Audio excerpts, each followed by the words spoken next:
your chains which will lead you to this target emotion. You can start to twist the issue, twist the options, and twist the outcome. If you want to maximize surprise, you get back to your 3 basic elements: stakes, option, and outcome. And you add a layer on top of it. On the stakes, you twist the issue or the stakes themselves. On the options, you twist the fight, flee, or negotiate by bending one of them towards one of the other. For example, you can negotiate in a first part of the scene, and by the end of the scene, well, it ends in a fight. Or you can negotiate your way out by distracting an opponent. And, well, you'll twist the outcome, because it's the conclusion of your scene. How do you do it? When it comes to twisting the atmosphere, twisting the stakes, you want to operate on the setting. You want to review each part of the setting and eventually either add new elements or change the role of an existing element. Adding a new element will subsequently change the role of the whole scene. The setting must change if you add new elements. No, that's the structure-function relationships. If you change the structure of the setting, the function of the setting has to change, even in minor ways. Same for the characters. You can introduce new characters or change the role of a character. But changing the role of a character is different than changing the role of a setting. You don't necessarily need to add a new element to the character. You don't need to add a new quirk to a character to change their role. You can simply shift their alignment, change their relationships, create new relationships if you want to, but you can also refine the relationship. If 2 characters, since the beginning of the story, seem to be friendly towards one another, they can really be lovers, for example.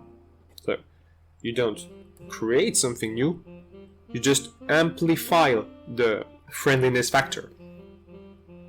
And then finally, you can add a new item. And what's an item here? Because adding a new character is adding a new item to your story. Adding a new element to a setting is adding a new item to your story. The word item here will not be taken in a broad sense.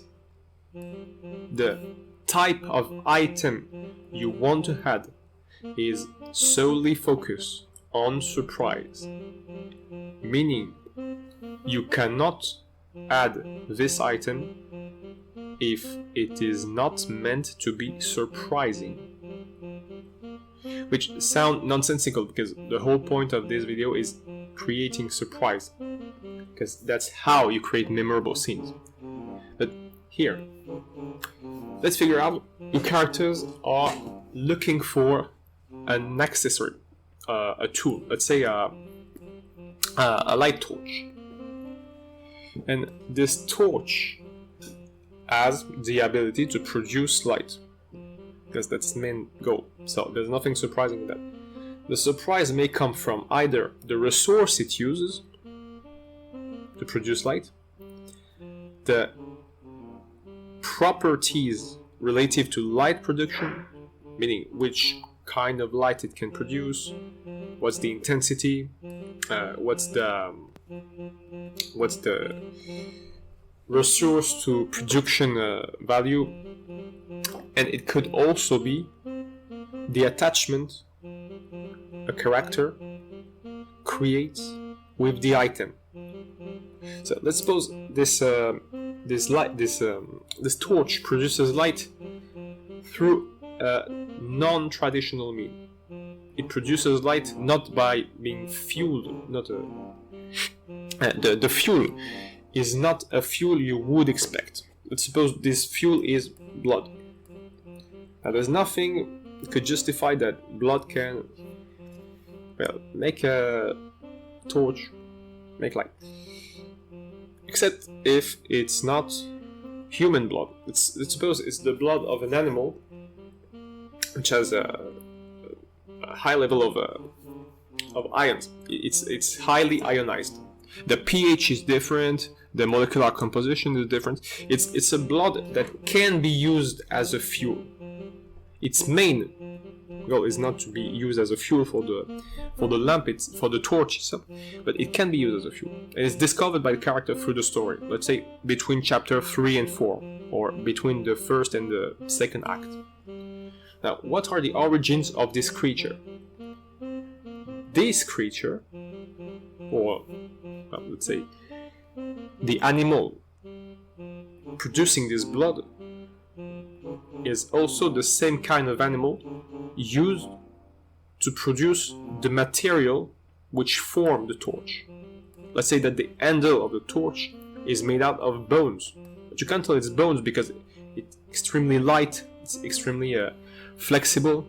It's a very special kind of blood, and really this torch is just a limb which has been extracted from this animal. So now, by changing the name of the item, you've changed the item's nature. It was a torch, now you know it's a limb. You got a limb with you, and you're using it since the beginning. Now, what about these animals? Are they still alive? Are they still existent? Are they, many of them, is this a threatened species? It can be a threatened species. This it may makes the story more interesting, but maybe not more surprising, because the disappeared species or the threatened species, it's quite used. Now, how do you make that surprising? Let's suppose you have characters, all your characters, your main characters. You have a team of 4 characters, and they're all hybrids. They're all hybrids of a human and another type of animal. So 3 out of 4, you can identify them. One's a snake, one's a crow, let's say, and one's a tiger. The 4th one, you're not really sure what's the hybrid. And the whole quest of this story is, well, let's say at least one character arc, is to find out the origins of this character. Because you see that's a human, but that's also something else. Maybe that character was a hybrid between a human and this species. And so the torch, now the characters found, is not just a torch, it's not just a limb, it's a reminder. It's, well, a testimony of either fully disappeared species, but I don't think that would work, as well as a species which is actually declining. That's the surprising item factor. You want to layer that last part. You find an item, you change its role once, you change its role twice, and once you've got the 3rd layer,